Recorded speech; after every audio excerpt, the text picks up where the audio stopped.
All of A sudden നിങ്ങൾ പോലും അറിയാതെ സംഭവിച്ചു പോയതാണോ, അല്ലെങ്കിൽ ആവശ്യം ഉണ്ടായിരുന്നോ, ഇത് എന്തെങ്കിലും പ്ലാൻ ഉണ്ടായിരുന്നോ? ഇല്ല ഇല്ല, പ്ലാൻഡ് അല്ല. പ്ലാൻഡ് അല്ല. പ്ലാൻഡ് അല്ലായിരുന്നു.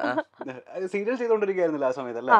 അപ്പൊ ഈ സീരിയലിന്റെ ഷൂട്ടൊക്കെ ആയപ്പോഴേക്കും കുറച്ച് പ്രോബ്ലം ആയിരുന്നു. തുടങ്ങിയില്ലേ? ഫസ്റ്റ് മന്തിൽ തന്നെ ഞാൻ സീരിയലിന്റെ ഷൂട്ട് ചെയ്തു. അത് കഴിഞ്ഞപ്പോൾ ഞാനത് നിർത്തി. പിന്നെ വീട്ടിലായിരുന്നു. വീട്ടില് ചെറിയ ചെറിയ പ്രോഗ്രാംസ് ഒക്കെ മാത്രമേ ചെയ്യുന്നുള്ളൂ. അധികം റെസ്റ്റ് ഒക്കെ ആയിരുന്നു. ഒരു ഓൺലൈൻ ചാനലിൽ ഒരു വാർത്ത വന്നാക്കാണ്, വേദനയോടെ മൃദുല അറിയിക്കുന്നു ഇങ്ങനെ ഒരു വാർത്ത. നമ്മൾ എന്താ വിചാരിക്കുക, ഇവരെന്ത് വേർപിരിയാൻ പോവാണോ? ഉള്ളടക്കം നോക്കുന്ന സമയത്ത് ഇല്ല, ഇനി അടുത്തൊരു കുട്ടി അടുത്തൊന്നുമില്ല. അതിനാണ് ആ വാർത്ത കണ്ടിരുന്നോ? തലക്കെട്ടിതാ, വേദനയോടെ മൃദുല പറയുകയാണ് ഇനി എല്ലാം നിർത്തിയിട്ട് പോകുന്നു, അങ്ങനെ കണ്ടോ പറഞ്ഞു. ഞാൻ കണ്ടിരുന്നു. അല്ലേ? അപ്പൊ കഴിഞ്ഞ ദിവസം നമ്മള് സാനിഫിനെയും അതുപോലെ തന്നെ മറിയ ഷെൽജിനെയും ഇന്റർവ്യൂ ചെയ്തിരുന്നു, നിങ്ങളുടെ കോളേജിനെ. അപ്പൊ സാനിഫ് പറഞ്ഞൊരു കാര്യമുണ്ട്. അതായത് പണ്ടൊക്കെ ഈ യുവാകൃഷ്ണ എന്ന് പറഞ്ഞു കഴിഞ്ഞാലേ ഞങ്ങൾ പറയുമായിരുന്നു, ആദ്യം ഷൂട്ടിന്റെ സമയത്തൊക്കെ ഞങ്ങള് കൊളീഗ്സിനോട് പറയുന്നത് എന്തോ ഒരു ജാടയാണ് അയാള്. അയാള് ഭയങ്കര ജാട, എനിക്ക് അയാളോട് വലിയ താല്പര്യമൊന്നുമില്ല. പിന്നീട് അയാൾ പറയാണ് അത്രയും പാവമായിട്ടുള്ള ഒരു മനുഷ്യൻ വേറെ ജാട എന്താന്ന് പോലും അദ്ദേഹത്തിനില്ല. അതായത് തുടക്കത്തില് കാണുമ്പോൾ എല്ലാവരും വിചാരിക്കും ഭയങ്കര ആറ്റിറ്റ്യൂഡാണ്, ഭയങ്കര ഫെയർ ആണ്, പ്രശ്നമാണെന്ന്. പക്ഷെ അല്ല, അത് ഭയങ്കര കൂളായിട്ടുള്ള ഭയങ്കര സൗഹൃദമുള്ള ഒരു ആളാണ്. എല്ലാവർക്കും ഇങ്ങനെ ഒരു മിസ് ജഡ്ജ്മെന്റ് ഉണ്ടാവാറുണ്ടോ? എല്ലാവർക്കും ഉണ്ടാവാറുള്ള തെറ്റിദ്ധാരണ. വാ തുറന്നാ പോയി പറയത്തില്ല. കാര്യം ഞാൻ ഒരാളുടെ അടുത്ത് മിങ്കിൾ ആവാനായിട്ട് കുറച്ച് ടൈം എടുക്കും. പക്ഷെ മിങ്കിൾ ആയി കഴിഞ്ഞാൽ കംഫർട്ടബിൾ ആണ്. അപ്പൊ ഈ മിങ്കിൾ ആവുന്ന വരെയുള്ള ടൈമില് ഞാൻ അവരെ നോക്കില്ല, ശ്രദ്ധിക്കില്ല, ഞാൻ എൻ്റെ കാര്യം നോക്കിയിരിക്കും. അപ്പം ഓൾമോസ്റ്റ് ഉണ്ടാവാൻ സാധ്യതയുള്ളൊരു ഇംപ്രഷൻ എന്ന് പറയുന്നത് ജാടത്തിണ്ടിയാണ് എന്നുള്ളതാണ്. താങ്കൾക്കുണ്ടായ ഒരു ഇംപ്രഷൻ എന്താ കല്യാണത്തിന് മുൻപ്, ഇദ്ദേഹത്തെ പരിചയപ്പെടുന്നതിന് മുൻപായിട്ട്? പരിചയപ്പെടുന്നതിനാണ് നല്ലൊരു സുന്ദരൻ, കാണാൻ കൊള്ളാം. പിന്നെ എന്റെ ബ്രോ ആയിരുന്നു ഇദ്ദേഹം. ഓക്കെ, ബ്രോ എന്നാ ഞാൻ വിളിച്ചോണ്ടിരുന്നത്. മെസ്സേജ് ഒക്കെ അയക്കുന്ന, ബ്രോ സുഖാണോ, എന്തൊക്കെയുണ്ട് വിശേഷം, അങ്ങനെ ആയിരുന്നു. പിന്നെ ഇത് ആക്ച്വലി അറിയിച്ചു. താങ്കളുടെ ഉള്ളില് ഇവരുടെ ഒരു പരിങ്ങലുണ്ടായിരുന്നോ? ഇല്ല, ആക്ച്വലി നമ്മള് ഫസ്റ്റ് സംസാരിക്കുന്ന സമയത്ത് കല്യാണം കഴിക്കണം എന്നുള്ള പ്ലാനൊന്നും ഇല്ല. നമ്മള് എന്താ പറയുക, ഒരു ഫംഗ്ഷനിൽ വെച്ച് കാണുന്നു, പരിചയപ്പെടുന്നു, ഓക്കെ. അതിനുശേഷം പിന്നെ വല്ലപ്പോഴും ഹായ് ബൈ മെസ്സേജ് അയക്കും, അത്രേ ഉള്ളൂ. അപ്പൊ ആ സമയത്ത് എനിക്ക് വലിയ ബ്രോ എന്ന് വിളിക്കുന്നത് ഓൾമോസ്റ്റ് എല്ലാവരും അങ്ങനെയാണ് വിളിക്കാറ്. അപ്പൊ അതുകൊണ്ട് എനിക്ക് വലിയ ഇതൊന്നും തോന്നിയിരുന്നില്ല. പിന്നെ ഈ കല്യാണ ആലോചനകളൊക്കെ വരുന്നു, ഭയങ്കരമായിട്ട് വീട്ടുകാർ ആലോചിക്കുന്നു. അപ്പോ എനിക്ക് എൻ്റെ ഒരു കൺസെപ്റ്റിലാണെന്നുണ്ടെങ്കിൽ ആരെങ്കിലും കല്യാണം കഴിക്കുന്നതിനോട് താല്പര്യമില്ല. നമുക്ക് അത്യാവശ്യം കുറച്ചെങ്കിലും അറിയാവുന്ന ഒരാളായിരിക്കണം, എന്നാലേ അവരുമായിട്ട് നമ്മൾ ഒത്തുപോകുന്നു നമുക്ക് ജഡ്ജ് ചെയ്യാൻ പറ്റുള്ളൂ.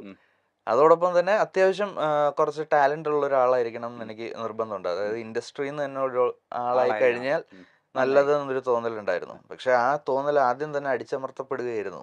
എന്റെ കൂടെയുള്ള കൊളീഗ്സ് എല്ലാവരും പറഞ്ഞു, ഒരിക്കലും നീ ഇൻഡസ്ട്രിയിൽ നിന്ന് ഒരു പെൺകുട്ടീനെ കല്യാണം കഴിക്കരുത്.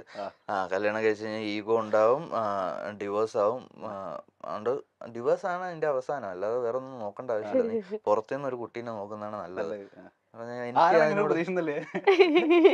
ഓൾമോസ്റ്റ് എല്ലാവരും അത് തന്നെയാണ് പറയാറ്. കാര്യം എന്ന് വെച്ച് കഴിഞ്ഞാല് കാണുന്ന ന്യൂസസും എല്ലാം അതുപോലെ ആയതുകൊണ്ട് എല്ലായിടത്തും ഡിവോഴ്സ് ഉണ്ട്. പക്ഷെ ഇത് ഇൻഡസ്ട്രിയിൽ നിൽക്കുന്ന ആൾക്കാർ കുറച്ചൊരു ഫെയിം ഉള്ളത് കൊണ്ട് ബാക്കിയുള്ളവരിലേക്ക് അറിയുന്നു, അത്രേ ഉള്ളൂ വ്യത്യാസം. അപ്പൊ എനിക്ക് ആ കൺസെപ്റ്റിനോട് എനിക്ക് യോജിക്കാൻ പറ്റിയിട്ടില്ല.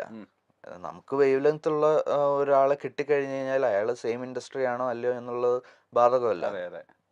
ഈഗോ ഒക്കെ നമുക്ക് അഡ്ജസ്റ്റ് ചെയ്ത് കൊണ്ടുപോകുന്നതേ ഉള്ളൂ. അപ്പൊ അതുപോലെ തന്നെ ഇങ്ങനെ സംഭവിച്ചു പോകുന്നുണ്ട് ഇപ്പൊ. മൃദുല, ഞാൻ ചോദിക്കട്ടെ, ഇപ്പൊ ബിഫോർ ആൻഡ് ആഫ്റ്റർ ഇംപ്രഷൻ വന്ന മാറ്റം എന്താണെന്ന് ചോദിച്ചാൽ എന്താ പറയാ? അതായത് മുന്നേ നമ്മൾ വിചാരിച്ചു വെച്ചിരുന്ന കുറെ കാര്യങ്ങൾ ഉണ്ടായിരിക്കുമല്ലോ കല്യാണത്തിന് മുൻപ്, കല്യാണത്തിന് ശേഷം ഉണ്ടായ ഇംപ്രഷൻ എന്തൊക്കെയാ? മുന്നേ ഉണ്ടായിരുന്ന ഇംപ്രഷൻ എന്തായിരുന്നു? ലൈക്ക് ആളെ പറ്റിയിട്ടാണോ? ആളെ പറ്റിയിട്ട് ഇതേപോലെ ഈ ജാട എന്നുള്ളത് ജാടയാണല്ലോ എന്നുള്ളൊരു തോന്നലുണ്ടായിരുന്നു. പിന്നെ കല്യാണം കഴിഞ്ഞതിന് ശേഷം ആളെ കൂടുതൽ മനസ്സിലാക്കാൻ പറ്റി. അതാണ് ലൈക്ക് ഭയങ്കര ലവബിൾ ആയിട്ടുള്ള ഒരാളാണ്, ഭയങ്കര കൂളാണ്. എത്ര ദേഷ്യപ്പെട്ടാലും തിരിച്ച് റിയാക്ട് ചെയ്യില്ല. സോ അതുകൊണ്ട് എനിക്ക് പറയാം, എന്തും ഭയങ്കര കൂളായിട്ട് ഇതങ്ങ് എടുക്കും. അതൊക്കെ തന്നെയാണ് ആക്ച്വലി കൂടുതൽ മനസ്സിലാക്കാൻ പറ്റി. മറ്റേ ജാഡ എന്നുള്ള ആ ഒരു ഇംപ്രഷൻ മാറിയിട്ട് അതല്ല ക്യാരക്ടർ എന്നുള്ളത് മനസ്സിലായി. അണ്ടർസ്റ്റാൻഡിങ് പീപ്പിൾ ആയി നിങ്ങൾ. ഇപ്പൊ മൃദുലേനെയും ഈ പറയുന്ന പോലെ യുവേനെ നമുക്ക് എല്ലാവർക്കും ഇഷ്ടമായി തുടങ്ങിയതുണ്ടല്ലോ സ്റ്റാർ മാജിക്കിന് വന്നതിന് ശേഷമാണ്. നിങ്ങളുടെ പേഴ്സണാലിറ്റി എന്താണെന്നും ഒക്കെ മനസ്സിലായത് നമുക്ക് അങ്ങനെയല്ല. നിങ്ങളുടെ ടാലന്റ് എന്താണെന്നും ഞാൻ ഇപ്പൊ യൂട്യൂബിൽ നോക്കിയപ്പോൾ ഒരു വീഡിയോന്, ഒരു പെർട്ടിക്കുലർ വീഡിയോന്, മൃദുലയുടെ പെർഫോമൻസ് ഉള്ള ഒരു വീഡിയോന് 8.3 മില്യൺ വ്യൂസ് പോയേക്കുന്ന വീഡിയോ. അതായത് എനിക്ക് തോന്നുന്നു ഏറ്റവും കൂടുതൽ വ്യൂസ് പോയത് സ്റ്റാർ മാജിക്കിന്റെ ആ പെർട്ടിക്കുലർ വീഡിയോനായിരിക്കും. സ്റ്റാർ മാജിക്കിന്റെ ഒരു റെക്കോർഡ് തകർത്ത നായികയാണ്. യുവ മോശമല്ല, പിന്നീടാണ് യുവയ്ക്ക് ഇങ്ങനെ ഒരു കഴിവുണ്ട്. മെയ്ഡ് ഫോർ ഈച്ച് തരാണ്. ഞാൻ മിമിക്രി ഇവർ രണ്ടുപേരും തോളോട് തോള് നിൽക്കുന്ന കപ്പിളാണെന്ന് നമ്മൾ പിന്നീടാണ്. ഇപ്പോഴേ ഞാൻ ചെറിയൊരു ടാസ്ക് തന്നു കഴിഞ്ഞാൽ ആരെങ്കിലും നമ്മളുടെ വീഡിയോ ഒന്ന് മില്യൺ അടിക്കാൻ വേണ്ടിട്ട് ഒന്ന് ആരെയൊക്കെ നമുക്ക് ചെയ്യാൻ പറ്റും. ഇപ്പൊ ഈ പറഞ്ഞ പോലെ സ്റ്റാർ മാജിക്കിൽ വന്നതിന് ശേഷം ഒരുപാട് പേർക്ക് ഇപ്പൊ ഫാൻ ഫോളോയിങ്സ് കൂടിയിട്ടുണ്ട്. ഇപ്പൊ അനു ആയിക്കോട്ടെ, ലക്ഷ്മി നക്ഷത്ര ആയിക്കോട്ടെ, ബിനു അടിവാലി ആയിക്കോട്ടെ. ആരാണ് ആദ്യം അനുവിനെ ഈ പറയുന്ന ഈ മൊമെന്റിൽ നമുക്ക് ഇത് കാണിക്കാൻ പറ്റുമോ?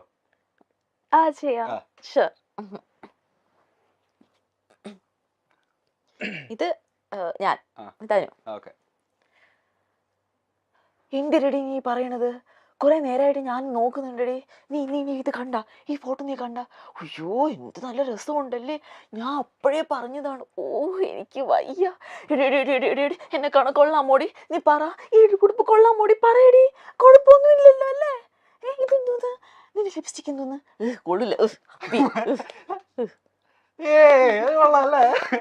ഏതാണ്ട് ഇതുപോലെയൊക്കെ തന്നെയാണ് ഫ്രെയിമിൽ നമ്മള് അനുവിനെ കാണുന്നതല്ലേ? അതിന് ഈ പറഞ്ഞ ഇതൊന്നുമില്ല, ഫേക്ക്നെസ് ഒന്നുമില്ല. ആളെങ്ങനെയാണോ അതുപോലെ തന്നെ ചേട്ടന്റെ അങ്ങോട്ടേക്ക് ഒന്ന് പ്ലേറ്റ് മാറ്റാണ്. ചേട്ടൻ ഈ പറയുന്ന പോലെ ബിനു അടിമാലിനെ അവതരിപ്പിക്കുന്ന കണ്ട സമയം നമ്മൾ ഞെട്ടിപ്പോയിട്ടുണ്ടായിരുന്നു. കോളേജിലെ അത്യാവശ്യം മിമിക്രി ഒക്കെ ചെയ്യുന്ന ആളായിരുന്നോ? കോളേജിൽ ഡിഗ്രിക്ക് പഠിച്ചുകൊണ്ടിരുന്ന സമയത്ത് ഇതേപോലെ കോമ്പറ്റീഷൻ, കോളേജ് ലെവലിലുള്ള കോമ്പറ്റീഷൻ, ആർട്സ് ഫെസ്റ്റിനൊക്കെ ചെയ്യുമായിരുന്നു. പ്രൈസ് വാങ്ങിക്കുമായിരുന്നു. ഇതറിയായിരുന്നോ? കല്യാണത്തിന് മുന്നേ അറിയാം. അന്ന് അവതരിപ്പിച്ചപ്പോഴാണ് ആദ്യമായിട്ട് ആണല്ലേ? ഓ ചേട്ടാ. അതിനുശേഷം പിന്നെ പ്രാക്ടീസ് അങ്ങനെയൊന്നും ഇല്ലായിരുന്നു. അന്ന് എന്തോ അങ്ങനെ തോന്നി, കുറച്ച് സൗണ്ടുകളൊക്കെ ചെയ്തപ്പോൾ ഓക്കെ ആയിട്ട് തോന്നി. അങ്ങനെ പിന്നെ കയറി പെർഫോം ചെയ്തതാണ്. അപ്പൊ ഞാൻ ചോദിക്കട്ടെ, മിമിക്രി ഉണ്ട്, മാജിക് ഉണ്ട്, മെന്റലിസം ഉണ്ട്, ഡാൻസ് ഉണ്ട്, പാട്ടുണ്ടെന്ന് ആരോ പറയുന്നത്? പാട്ടുണ്ട്. എന്താ ചെയ്യാ? ഡാൻസ് അത്രക്കില്ല. റീൽസിലൊക്കെ നമ്മള് ഡാൻസ് കളിച്ച് ഏതൊരു കൊറിയോഗ്രാഫറിന്റെ കൂടെയുള്ള ഡാൻസ് ഒക്കെ നമ്മൾ കണ്ടിരുന്നു റീൽസില്. ഒന്നും മോശമല്ല. ഇപ്പൊ നമ്മൾ ആരെയാ ചെയ്യാൻ പോകുന്നത്? ഇപ്പൊ ബിനിച്ചേട്ടന് ചെയ്യാം, നന്നായിട്ട് ചെയ്യും. ബിനിച്ചേട്ടൻ, നോബിച്ചേട്ടൻ, അവരൊക്കെ അത് മതി. ഓക്കെ ഓക്കെ, ജസ്റ്റ് ഒന്ന് ട്രൈ ചെയ്ത് നോക്കാം. അത്രേ ഉള്ളൂ. എന്റെ പൊന്നടാവേ, ഞാനവിടെ വന്ന് ഇരിക്കുമ്പോണ്ടല്ലോ ഇന്റർവ്യൂവിന്, എൻ്റെ എതിരെ എന്നെ പോലെ വേറൊരുത്തൻ. അപ്പൊ ഞാൻ ആലോചിക്കുക, ഇവനിത് ഇവിടെ നിന്നാടാ എൻ്റെ പൊന്നെ വന്നതെന്ന്. ഇങ്ങനെയൊക്കെ പറഞ്ഞിട്ട് പരിപാടിയും ചെയ്തിട്ട് പോവാനായിട്ട് പറ്റുമോ? നീക്കൊന്ന് ആലോചിച്ച് നോക്കിയത് ഇവിടെ എന്താ സംഭവം നടക്കണേന്ന്.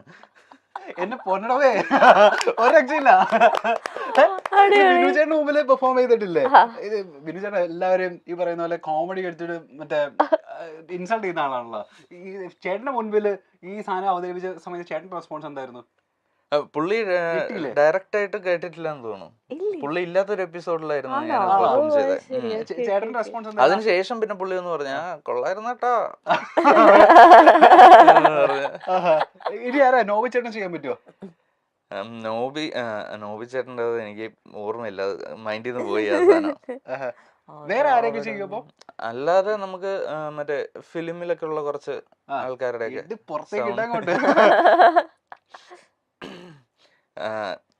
ഞാൻ സ്ഥിരം പണ്ട് കോളേജിൽ ചെയ്തിട്ടുണ്ടിരുന്ന സാധനങ്ങളൊക്കെ തന്നെ.